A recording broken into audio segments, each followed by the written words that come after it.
आदाब, नमस्कार। मैं शाहिद उमर। स्वागत है आप सभी का सियासत टीवी के हिंदी समाचार में।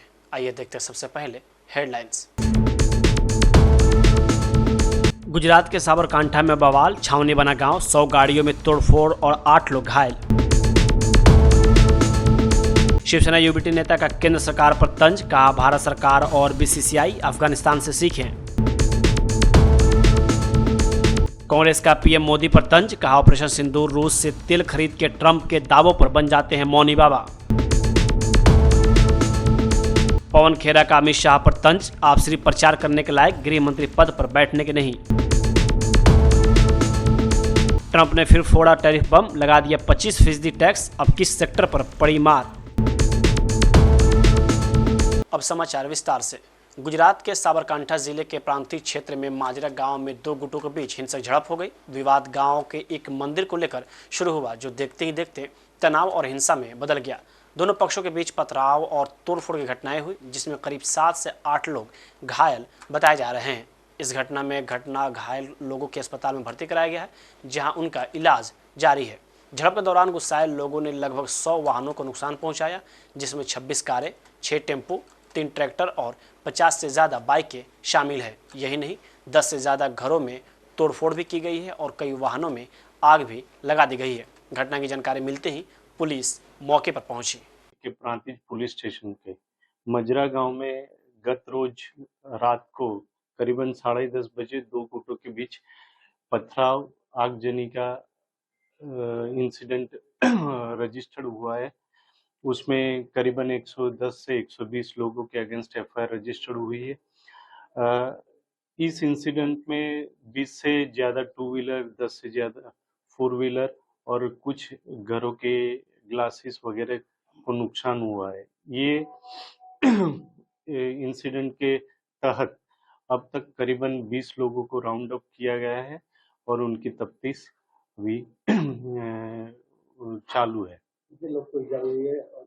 करीबन 10 से ज्यादा लोगों को इंजरी अभी तक मालूम पता चला। कारण क्या है?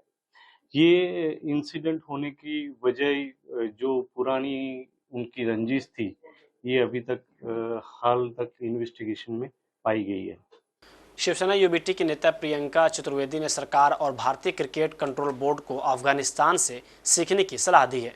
प्रियंका चतुर्वेदी ने सोशल मीडिया पर एक पोस्ट में लिखा कि खेल के ऊपर देश को किस तरह से प्राथमिकता दी जाती है, ये बीसीसीआई और सरकार को अफगानिस्तान से सीखने की जरूरत है।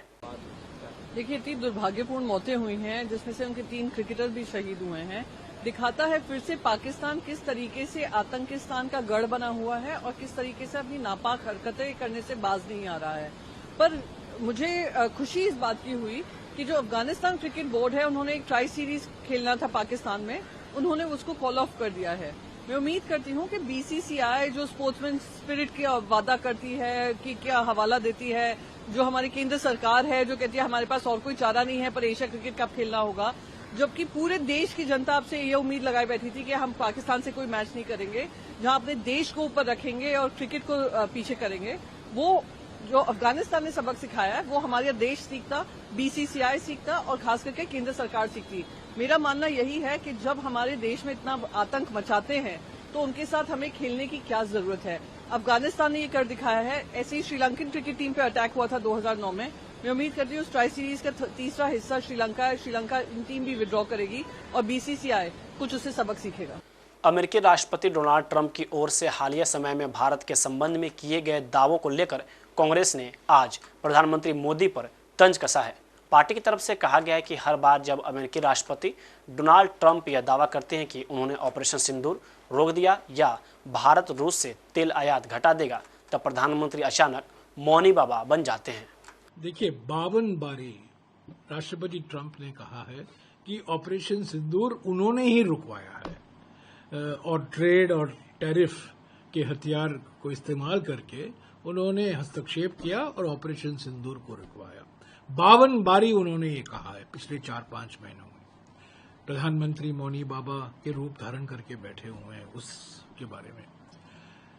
राष्ट्रपति ट्रंप पाकिस्तान के प्रधानमंत्री से 2 बार मिलते हैं, हमारे प्रधानमंत्री चुप हैं।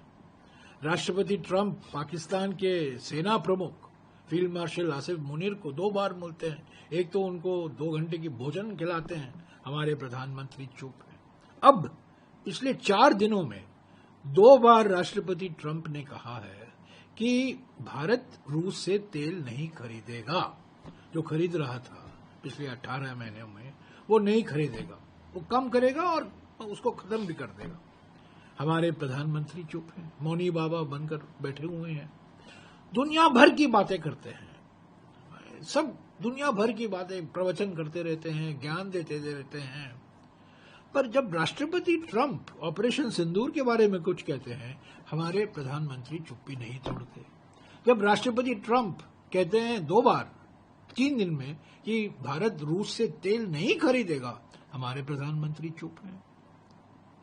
तो दुनिया भर की बातें करने वाले प्रधानमंत्री, प्रवचन देने वाले प्रधानमंत्री सुबह दोपहर शाम रात को इन बातों पर क्यों नहीं कुछ बोलते, इन पर क्यों चुप है? दिल्ली के कावेरी अपार्टमेंट में भीषण आग लग गई। ये आग दोपहर करीब 1 बजे लगी। आग को बुझाने के लिए फायर ब्रिगेड की 12 गाड़ियां मौके पर पहुंच गई और आग पर काबू पाया गया। इसी ब्रह्मपुत्रा अपार्टमेंट में रहता हूं सर। मैं अभी आधा घंटा पहले ही आया था। मैं दिवाली की कुछ गिफ्ट मिली थी, लेके रख के गया हूं और अचानक आके सुना तो सर यहाँ पे आग लग गई। मेरा कुत्ता अंदर, मेरी तो बेटी की शादी थी सर, और 2 महीने 3 महीने रह गए मेरी बेटी की शादी को। 11 मार्च को मेरी बेटी की शादी है और सारा सोना गहना जेवर ये अगड़म तगड़म कपड़े लगते सब खरीदे सर। तो आपके भी इस फ्लैट में आग लगी है? जी सर। बच्चे भी जल गए, वो तो बताओ। बच्चे भी जल गए, बच्चे मेरे हॉस्पिटल गए हैं सर। मेरे एक वाइफ है और 2 बेटी हैं, तो दोनों जल गई हैं, दोनों हॉस्पिटल गई हैं इस टाइम। 2 बेटी, एक बेटी मेरी नीचे थी, वो ठीक है, वो उस तरफ रो रही है। सर पता नहीं, हमें कुछ पता ही नहीं चला सर कैसे आग लगी। कि हो सकता है किसी ने पटाखा दिवाली का टाइम में बच्चों ने यहाँ फर्नीचर रखा था सर, CPWD का, नीचे से ही लगी है सर। हाँ नीचे से ही लगी है, फिर सब में ऊपर तक फैल गई। आपका कौन सा फ्लोर पे है? मेरा सर 3री फ्लोर पे है, 3rd फ्लोर तक आग लग पहुँच गई है सर। पंजाब के सरहिंद रेलवे स्टेशन के पास आज एक बड़ा रेल हादसा टल गया। अमृतसर से सहरसा जा रही गरीब रथ एक्सप्रेस में अचानक आग लगने से यात्रियों में अफरा तफरी मच गई। घटना उस वक्त हुई जब ट्रेन अंबाला से आधा किलोमीटर आगे सरहिंद स्टेशन के पास पहुंची थी। ट्रेन के एक डिब्बे से धुआं उड़ता देख यात्रियों ने तुरंत इसकी जानकारी रेलवे कर्मचारियों को दी। चालक ने सूझबूझ दिखाते हुए ट्रेन को तुरंत रोक दिया, जिसके बाद बड़ा हादसा होने से बच गया। ट्रंप के आदेश के मुताबिक अमेरिकी वाहन निर्माता 2030 तक अमेरिका में असेंबल किए गए वाहनों के लिए सुझाए गए खुदरा मूल्य का 3.75% क्रेडिट प्राप्त कर सकते हैं। ये क्रेडिट आयातित पुर्जों पर टैरिफ की लागत को कम करने की मदद करेगा। इसी तरह अमेरिकी इंजन निर्माण और अमेरिकी मध्यम और भारी ट्रक उत्पादन के लिए भी 3.75% क्रेडिट बढ़ाया गया है। नए टैरिफ में श्रेणी 3 से श्रेणी 8 तक के सभी ट्रक शामिल हैं। इनमें से बड़े pickup truck, moving truck, cargo truck, dump और 18 पहिया ट्रैक्टर शामिल हैं। ट्रंप ने कहा ये कदम अमेरिकी निर्माता कंपनियों को अनुचित विदेशी प्रतिस्पर्धा से बचाने के लिए उठाया गया है। इस फैसले से पैकर के स्वामित्व वाली पीटरबिल्ट और केनवर्थ डेमलर ट्रक के स्वामित्व वाली फ्रंटलाइनर जैसी कंपनियों को फायदा होगा। अमेरिकी चैम्बर ऑफ कॉमर्स ने पहले ट्रंप से अपील की थी कि ट्रकों पर नए टैरिफ न लगाए जाएं। उनका कहना था कि आयात के शीर्ष 5 स्रोत मैक्सिको, कनाडा, जापान, जर्मनी और फिनलैंड अमेरिका के सहयोगी और नज़दीकी साझेदार हैं और अमेरिकी राष्ट्रीय सुरक्षा के लिए खतरा नहीं है।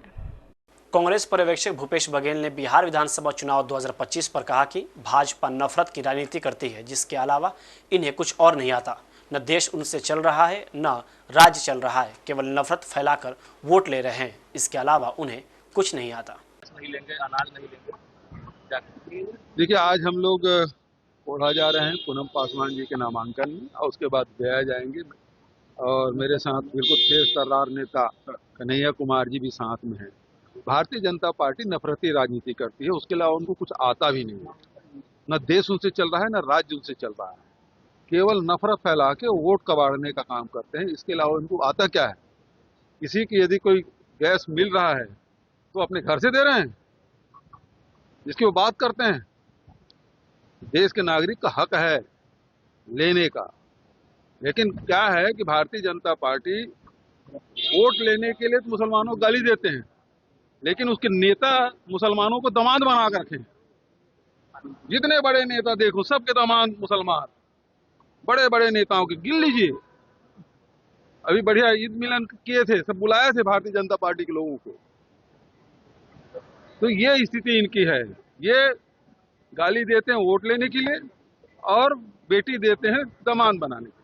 वही बिहार विधानसभा चुनाव में टिकट बंटवारे विवाद को लेकर कांग्रेस नेता राशिद अल्वी ने एनडीए पर निशाना साधा है। उन्होंने कहा कि जब भाजपा पिछले 15 वर्षों से बिहार में सत्ता में है तो उन्होंने कितनी युवाओं को रोजगार दिया, उन्होंने सड़कों पर गड्ढे क्यों नहीं भरे, उन्होंने क्या विकास किया है, उन्होंने महंगाई कितनी कम की है और उन्होंने बिहार की कानून व्यवस्था में कितना सुधार किया है। चुनाव इन मुद्दों पर आधारित होगा, इस पर नहीं कि उन्होंने पहले टिकट दिया या इंडिया गठबंधन ने टिकट दिया। देखिए, क्या किसी भी प्रांत का चुनाव इस बुनियाद पे होगा कि विपक्ष अपनी सीटें कब डिक्लेयर कर रहा है, सीटों का अरेंजमेंट कब तक होगा, समझौता कब तक होगा। भारतीय जनता पार्टी से मैं कहना चाहता हूं, बिहार का चुनाव इस बात पर होगा, पिछले 15 सालों से आप वहां हुकूमत में हैं, आप पिछले 15 साल से कितने नौजवानों को रोजगार दिया है आपने जो सड़कों में खड्डे पड़ गए वो अभी तक 15 साल में क्यों नहीं भरे, आपने क्या विकास किया है, आपने कीमतों में कितनी कमी की है, आपने बिहार का कानूनी व्यवस्था कितना ठीक किया है। लड़ाई इन मुद्दों पर होगी जो चुनाव होगा, इस पे नहीं होगा कि आपने सीटें पहले बांट दी हैं या इंडिया ने बाद में बांटी हैं, आपने टिकट पहले बांट दिए इंडिया बाद में बांट रहा है, आपके अभी तक झगड़े चल रहे थे वो निमट गए, इंडिया के नए निमटे हैं। ये मुद्दे नहीं बन सकते, मुद्दे ये बनेंगे जो मैं कह रहा हूं। केंद्रीय गृह मंत्री अमित शाह के बयान पर कांग्रेस नेता पवन खेड़ा ने कहा कि आप 11 साल से सरकार में हैं और 2 से 3 साल इनको गृह मंत्री बने हो गए, अभी घुसपैठ नहीं रोक पा रहे हैं और आज कहते हैं कि घुसपैठ रोक भी नहीं सकते। आप सिर्फ प्रचार करने के लायक हैं, प्रचार करते रहिए, गृह मंत्री पद पर बैठने लायक नहीं है। भाई 11 साल से आप सरकार में हैं, 2-2.5 साल 3 साल इनको गृह मंत्री बने हो गए हैं, अभी तक घुसपैठ नहीं रोक पा रहे और आज कहते हैं घुसपैठ रोक भी नहीं सकते। तो इस्तीफा देकर जाइए ना, आप सिर्फ प्रचार करने लायक हैं, प्रचार करते रहिए, गृह मंत्री के पद पर बैठने लायक आप हैं नहीं। बिहार चुनाव के बीच हुई गृह मंत्री अमित शाह और लोजपा आर अध्यक्ष चिराग पासवान की मुलाकात खत्म हो गई है। यह मुलाकात करीब 15 मिनट तक चली। इस दौरान चिराग पासवान ने कहा कि चुनावी तैयारियों पर और रणनीति पर बात हुई है। चिराग ने कहा कि साझा चुनाव प्रचार अभियान चलाना है और उस पर चर्चा हुई। एनडीए एकजुट है और ऐतिहासिक जीत हम लोगों की होगी। देखिए, आज केंद्रीय गृह मंत्री आदरणीय अमित शाह जी बिहार के दौरे पर हैं और हम लोगों के गठबंधन की ये खूबसूरती और ये ताकत है कि हम लोग एक दूसरे का हाथ पकड़कर, एक दूसरे का सहयोग कर गठबंधन को मजबूती देते हुए एक ऐतिहासिक जीत की ओर अग्रसर हो रहे हैं ताकि उस विकसित बिहार का निर्माण कर सकें जो मेरे प्रधानमंत्री जी के लक्ष्यों में 2047 तक जब भारत एक विकसित देश बने तो उसमें बिहार सबसे विकसित राज्यों में हो, ये प्राथमिकता मेरे प्रधानमंत्री की रही है। तीसरी बार सरकार बनने के बाद जिस तरीके से प्रधानमंत्री जी साल भर के भीतर 11 बार बिहार आ चुके हैं, ये दर्शाता है कि उनकी प्राथमिकता में किस तरीके से बिहार और बिहारी हैं। आज आदरणीय केंद्रीय गृह मंत्री अमित शाह जी से मुलाकात कर आने वाले दिनों में कैसे हम लोग कैंपेन को और ज्यादा साथ मिलकर मजबूत कर सकें ताकि हर वो सीट हम लोग जीत सकें जिससे एक बड़ी जीत, एक ऐतिहासिक जीत एनडीए की हो।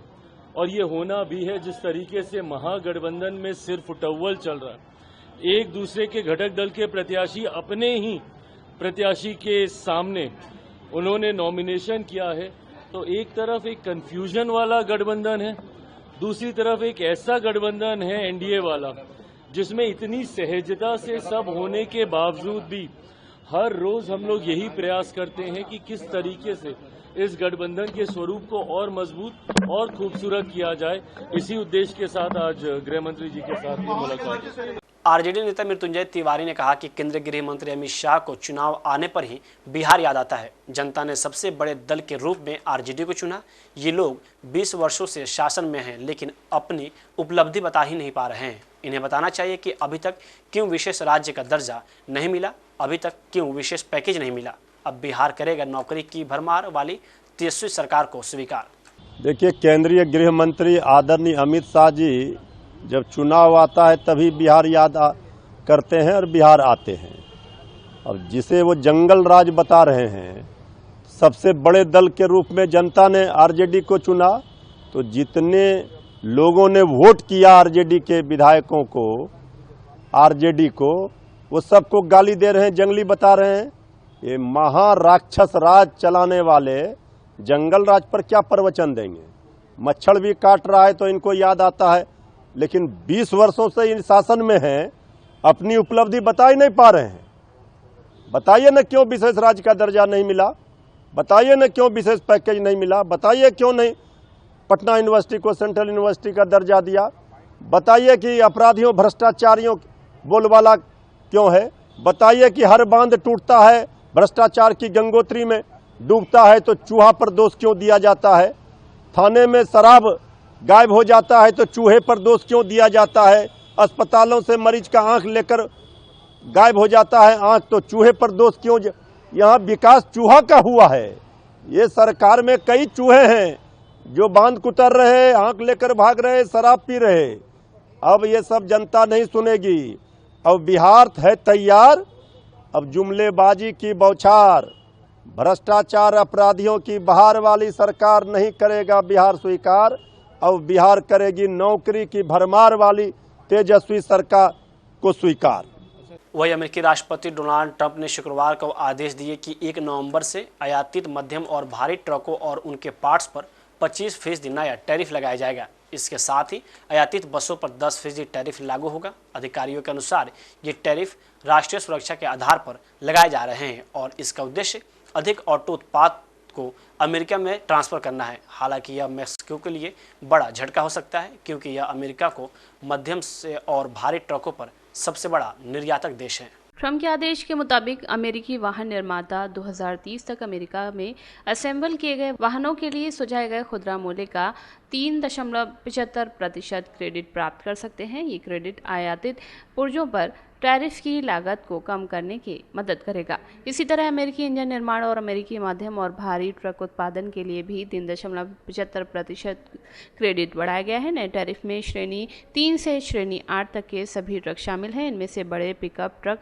Moving truck, cargo truck, dump और 18 पहिया ट्रैक्टर शामिल हैं। ट्रंप ने कहा यह कदम अमेरिकी निर्माता कंपनियों को अनुचित विदेशी प्रतिस्पर्धा से बचाने के लिए उठाया गया है। इस फैसले से पैकर के स्वामित्व वाली पीटरबिल्ट और केनवर्थ डेमलर ट्रक के स्वामित्व वाली फ्रंटलाइनर जैसी कंपनियों को फायदा होगा। अमेरिकी चैम्बर ऑफ कॉमर्स ने पहले ट्रंप से अपील की थी कि ट्रकों पर नए टैरिफ न लगाए जाएं। उनका कहना था कि आयात के शीर्ष 5 स्रोत मैक्सिको, कनाडा, जापान, जर्मनी और फिनलैंड अमेरिका के सहयोगी या नज़दीकी साझेदार हैं और अमेरिकी राष्ट्रीय सुरक्षा के लिए खतरा नहीं है। हिंदी समाचार यहीं समाप्त होता है। मुझे दे अब इजाज़त। बाकी खबरों के लिए बने रहें सियासत टीवी के साथ।